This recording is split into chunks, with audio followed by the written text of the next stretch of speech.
You're listening to the voice of Nassau Community College, 90.3 WHPC. My name is Bill McIntyre, and it's time for this week's Long Island News, the show that talks to newsmakers and other important people from Nassau and Suffolk County that matter to Long Island and Long Islanders like you.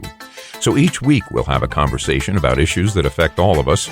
I live on Long Island just like you, and I want to know more about the people making the big decisions that affect all of us.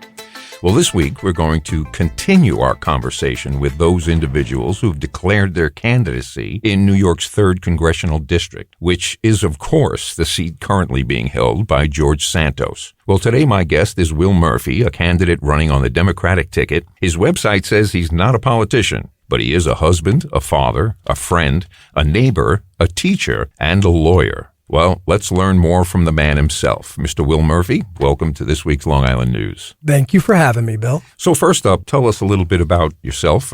That's just a bio I just read, so let's delve into each one. You got quite a list there. Well, at the end of the day, I'm just a normal, ordinary person who's lived a normal, ordinary life. That's what people do. They have a family. Families look different. In my case, that's my wife, Megan, and my 2 sons, 3.5-year-old Connor and 4-month-old Aiden. You'll have to excuse me, Bill, if I misspeak. Aiden thought last night was a good night to wake us up at 4 a.m. And oh, boy. After college, went to law school. Spent some time representing labor unions, representing victims of discrimination, practicing labor law full time.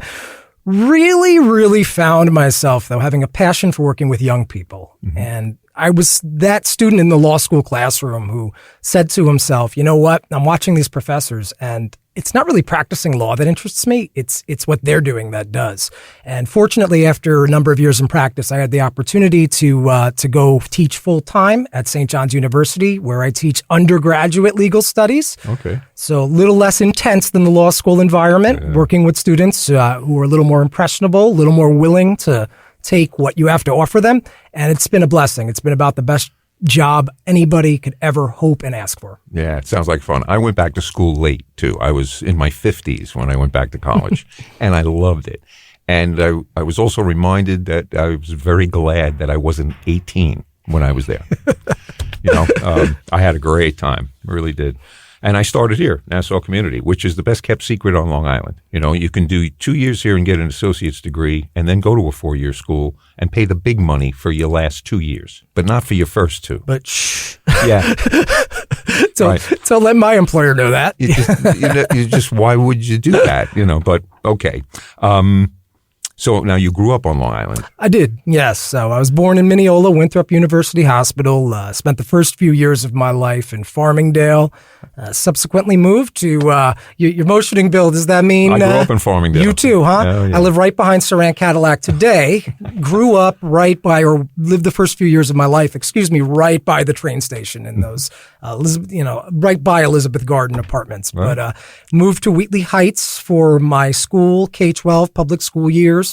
My parents were the type, we couldn't really afford Dix Hills, which is the predominant part of the Half Hollow Hills School District. But they said, you know what? It's important that our son is in these schools. So what can we afford in that district? We did. And spent a few years in the city going to college. And after that, came back out to Long Island, lived in Bethpage while I went to law school, then married my wife. And we've been in Farmingdale 10 years now, raising our family. Oh, wow. That's terrific. I know a lot of Dalers. So I probably see Dalers. The Daler page on the Facebook thing.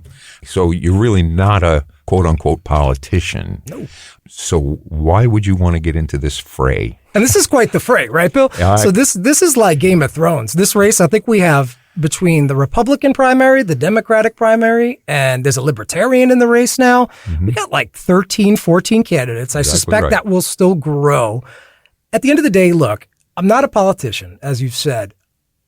I'm a pissed off person who's tired of watching TV and seeing Lauren Boebert vaping and getting groped and causing a scene at a performance venue. Amen. And that being the representation of our country. I'm sick of a country where the Senate minority leader, Mitch McConnell, gets up at the podium and starts freezing like a geriatric robot. I'm tired of it. I'm tired of it. And you know what? When George Santos happened, well, that makes it real. That makes it real. It's one thing to see something like Lauren Boebert's antics or Mitch McConnell's health issues on display on television. It's another when it's a person who's representing your children. Right. Well, Kevin McCarthy would be the guy now.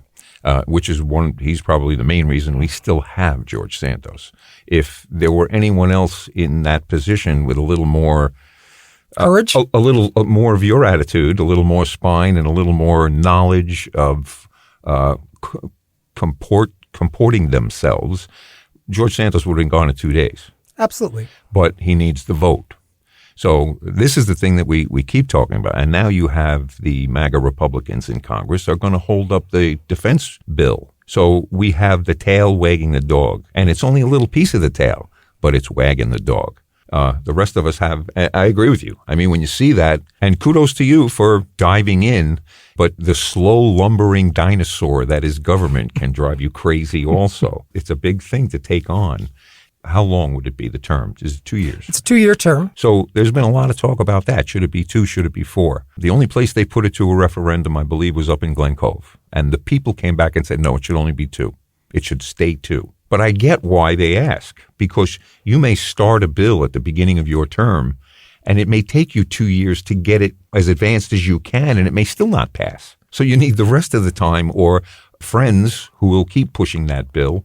But they said, this rang true to me. They said, yeah, but if we get a bad guy, we can get rid of him in 2 years. If we get a bad guy and he stays for 4, he can really do some damage. I said, well, okay, that's a fair assessment. Maybe you'll get in, you'll do a great job, and they'll change the rules just for you. Actually, hope not, Bill. Because whether it's 2 years, 4 years, at the end of the day, it shouldn't be unlimited. And that's right. The problem. We're the one campaign that has made a pledge to put a term limit on ourselves. So every other candidate in this race, Republican, Democrat, Libertarian, and likely those to come into the race as well, will not do this. Not do this.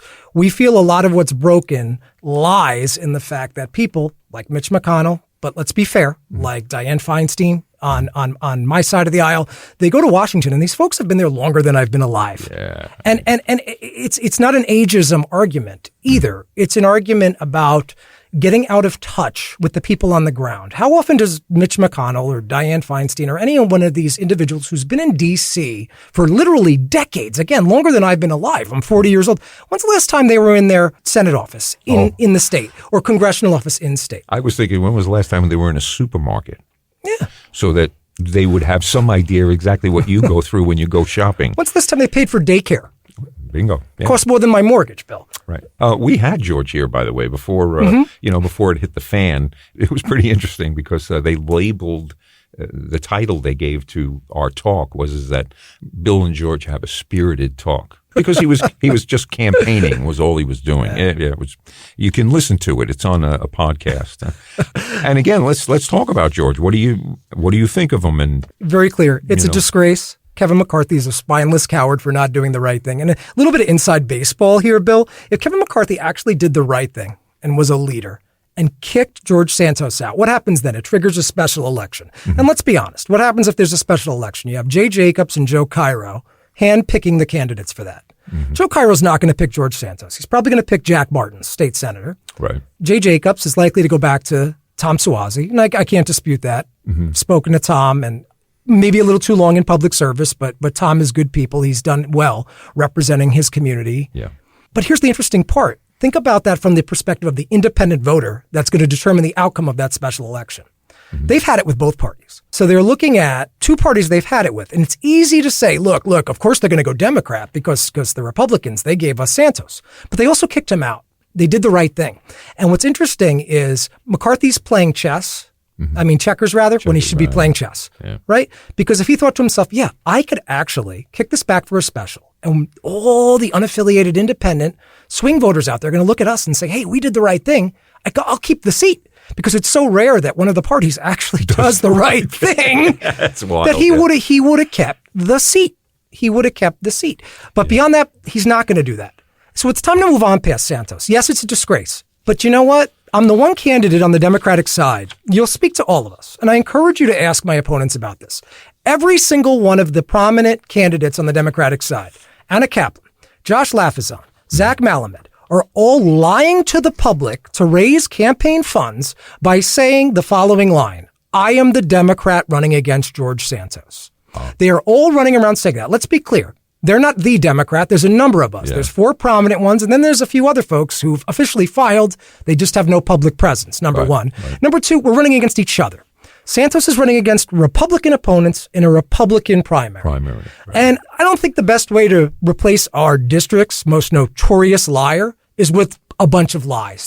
It's not a good starting point. Just a reminder, you're listening to this week's Long Island News on the voice of Nassau Community College, 90.3 WHPC. My name is Bill McIntyre, and my guest today is Will Murphy, a declared candidate on the Democratic ticket in 2024 for New York's 3rd Congressional District, a seat currently held by George Santos. When it comes to campaigning, does the listening public give a little leeway, or are we in a... I mean, you can hear when you hear a politician talking, you can tell whether he's on the campaign trail or whether, you know what I mean? You can hear it right away.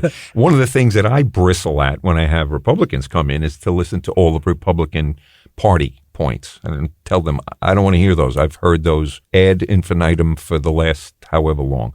What do you got? And it usually goes pretty quiet. Because it just seems to me that their whole thrust is just to maintain power.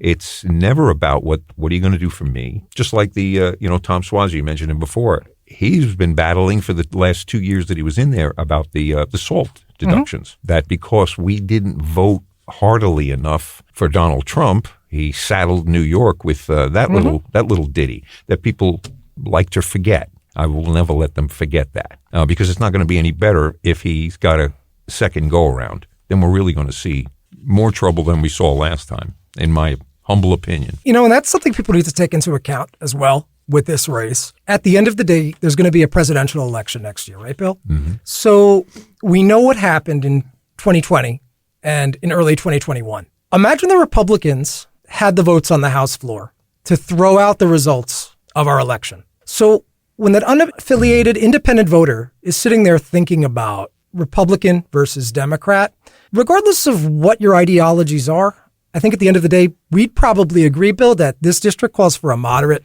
and a centrist. It doesn't call for a super liberal progressive or a super conservative. We're a real purple congressional district. Mm-hmm. But at the end of the day, if Donald Trump loses, and I'm not saying this, I'm one of the few Democrats who's openly vocal about some issues I have with the Biden administration in this race. That said, if Trump loses, what do people think is going to happen? He's just going to take it on the chin this time? We've seen. History has told us what's happening. And it's critical people remember that because, look, at the end of the day, if you look at my politics, you'll see. I could have reasonably run as a Republican. There's a few issues that we would differ on, right? I believe in common sense gun control. I believe in reproductive rights. I believe in marriage equality. Not the entire Republican Party does, but that's not necessarily disqualifying. The thing that's disqualifying is Trump, right? Yeah. And at the end of the day, we need to make sure that whatever the Republican candidate is this a person that's going to be so desperate to keep their job, to cling to their own little power as a representative on the House floor, that they'll vote to throw out the results of the general election should Trump lose and start throwing another tantrum? Yeah, no, that's a good question. The last instance and all of the things that we've been through have generated a lot of questions for me. One of them being, how many times do you get to go to the Supreme Court before they turn around and kick you for abusing the system, especially with frivolous lawsuits? One thing if your suit had some meat to it, but to continue the lie. So we don't seem to have any of those rules in place. There's a lot of other rules that we don't seem to have in place either that a lot of people were stunned to find out. I mean, there are no rules on the books. Santos could have gone to jail and maybe actually worked as a congressman behind bars. It's a visual. I spoke to the White House correspondent from Newsday, and I brought that up to her, and she said, I didn't know that either. But I looked it up, and there is no law in the books that stops that from happening. And I thought, well, of course there isn't. Those guys make the laws. They're making laws for you and me, not for them. Everything is about keeping us in place, but the hen house is going crazy. What are some of the issues you on your website? You mentioned the protecting our home. is one of your things. What do you mean by that? Not too distinct from Tom Suozzi. It's about that SALT deduction. And frankly, if you're a Democrat in this race, if you're a Republican in this race, if you're in this race and you're not talking about full restoration of the SALT deduction, you're missing the mark. You're missing the mark. That is something, it doesn't matter what your party politics are, what your ideology is.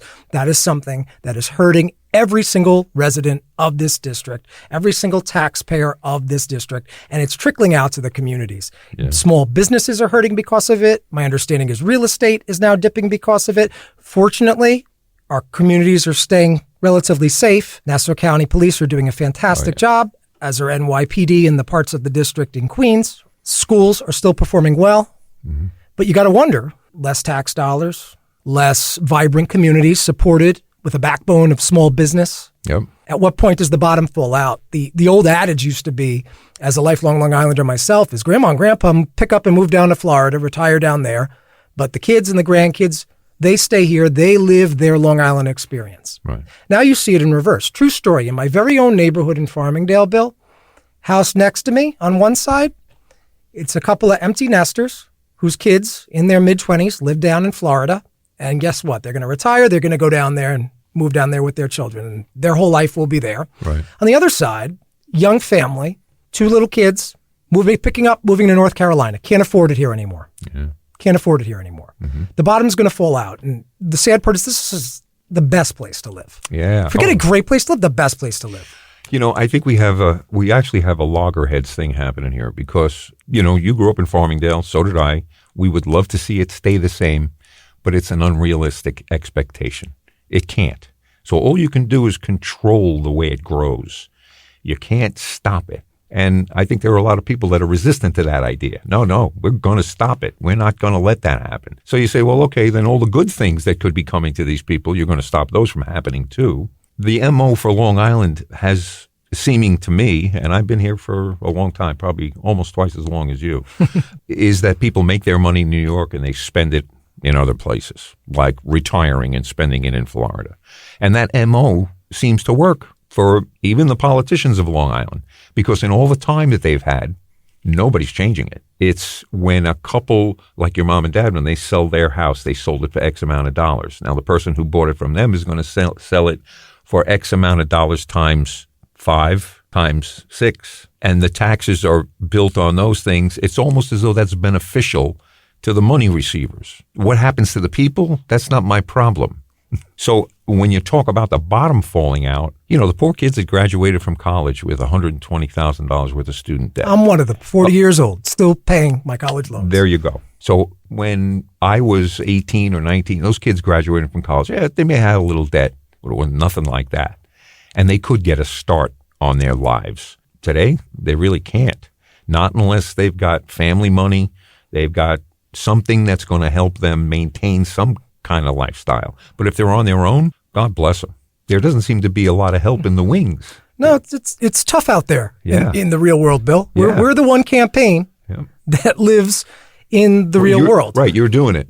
Right. I work for a living. I pay a mortgage. I pay property taxes. I got 2 daycare tuitions, which cost more than that mortgage to pay for my children. And the kids aren't even in school yet. They're not even in school yet, right? And you know what? There's some young folks in this race. And I am a college educator. I have been for the last 10 years. I've devoted my life to it. There's nothing more exciting to me than young people getting into politics, getting into civics, getting engaged, trying to make a difference in the world. But let me tell you something. 10 years I've been dealing with young people, college age. The type of people in this race are not the type of people I've been dealing with. It's the young people out there that live in the real world. What do? They work 2 or 3 jobs to pay their tuition, scrapping with financial aid to get by, doing everything they can to make it work. Yeah. What we're seeing sometimes, and it's on display in this race, I'll make no bones about it. I'm the one Democrat who acknowledges there's a primary, so let's have it out. I'm not running like a scared child from my opponents, and who are also running like scared children from each other as well as me. Right. You got Zach Malamed and Josh Laffizan, and they've both grown up in these privileged little bubbles. That's not the college student I've been working with. That's not the young person I've been working with. Hell, even AOC bartended in the Bronx, did she not? Yeah, right? Yeah. So that's some life experience. And you know what? and they take her to task for it. having done it like that. I think it's a good thing. I think it's a great thing. I think it's a character building. It's real world experience. Yep. It's not being born and bred from day one to be part of some elite ruling class that not everyone else can be part of. And it's problematic. And it's not just people in my race. There's a assemblyman from my district, Republican, Jake Blumen. Something or other, 26 years old. Wow, he went to high school, he went to college, he went to grad school, and now he represents my children. Yeah, on the job training. How about that? Right. And it's problematic. Just a reminder, you're listening to this week's Long Island News on the voice of Nassau Community College, 90.3 WHPC. My name is Bill McIntyre, and my guest today is Will Murphy, a declared candidate on the Democratic ticket in 2024 for New York's 3rd Congressional District, the seat currently held by George Santos.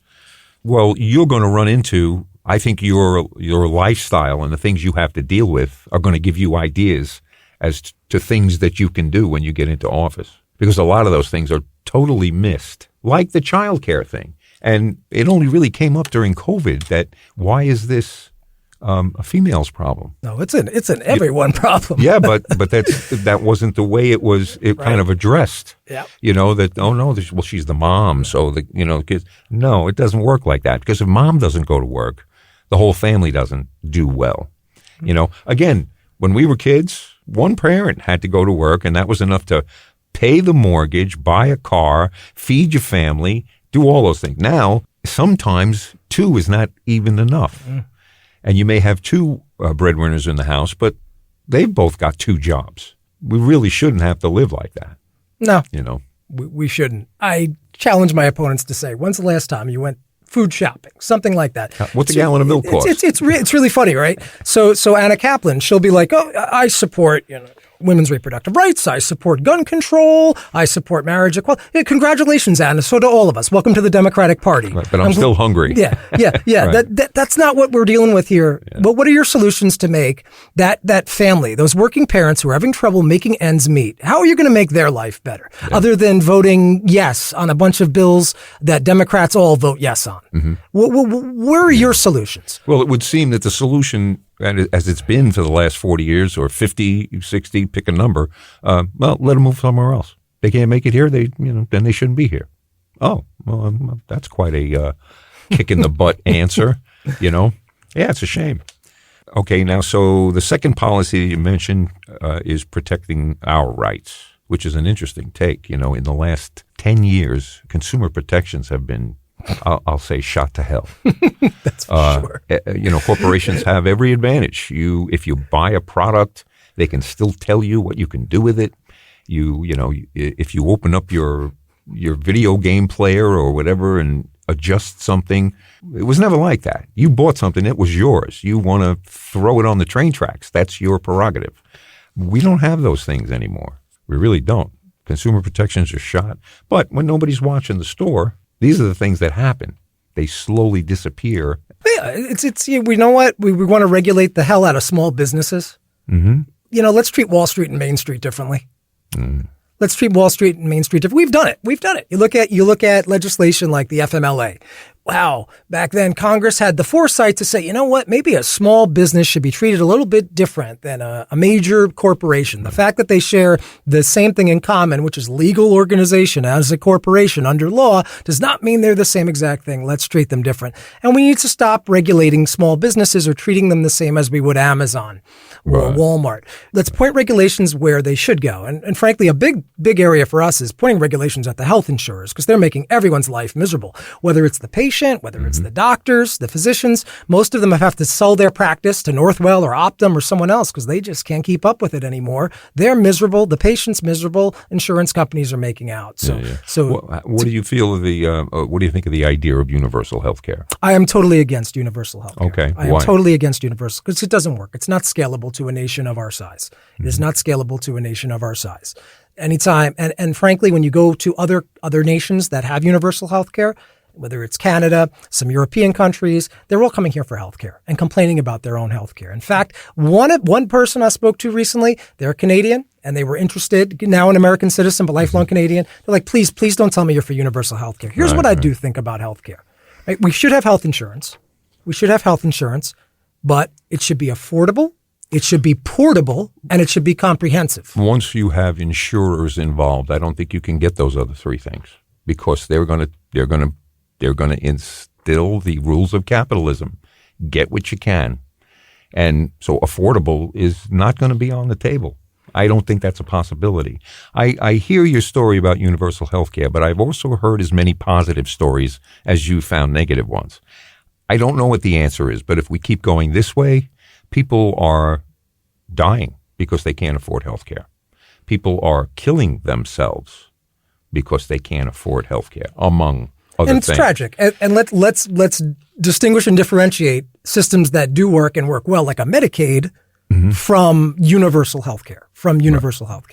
I think as a founding principle, like an underlying bedrock to the discussion, universal health care doesn't work. Are there instances? No one in society should be left with these choices. We deal with it. I have health insurance. My family has health insurance, and we're struggling with our 4-month-old, Aiden. He can only have this one particular type of formula called Alimentum, costs $18 a day. So my wife and I were on the phone all day long with the insurer, with the pharmacy, with the physicians, all day long trying to get this worked out. Still haven't been able to do it. So we're paying $18 a day for this. So yes, I agree with you that there are issues, and we have to make choices based on that with our household income. I can only imagine what it's like for families where the two parents are not attorneys who are somewhat versed in arguing in paperwork. And maybe their children have a little bit more serious condition than what you're talking about. That said, at the end of the day, though, universal health care, it in a country this size, it's not compatible on the whole. So when we strengthen programs like Medicaid, yes, strengthen programs like Medicaid to make sure everybody receives health care. But at the same time, I think the focus should be on shifting regulations to these major health insurers. It'll make the entire healthcare industry better for it. And that's at least a start to making it affordable, portable, and comprehensive. Right. And, well, of course, then we've got prescription drugs. It's a whole nother thing. But again, my point being is that in a capitalist society like that, it's going to be very hard to rein in companies that are capable of making oodles of money, and you're asking them not to. Yikes. Okay. But listen, my guest today has been Will Murphy, a declared candidate on the Democratic ticket in 2024 for the New York's 3rd Congressional District, the seat currently held by George Santos, and we want to thank him for taking the time to be here to speak with us today. You'll be back. We'll have you back again, okay? As long as it's good with you and you've got the time. I'll be back, Bill. Excellent. And just a note, we recorded this interview late in the day because Will actually works. He's a professor at St. John's College, so he contrary to a lot of the people I interview, he's a working man. Anyway, the clock on the wall says it's time for this week's Long Island News to get on out of here. I'm Bill McIntyre. Remember, you can listen to us by searching for this week's Long Island News wherever you listen to podcasts. And we're right here every Friday at 3 p.m., right on the radio, on the voice of Nassau Community College, 90.3 WHPC.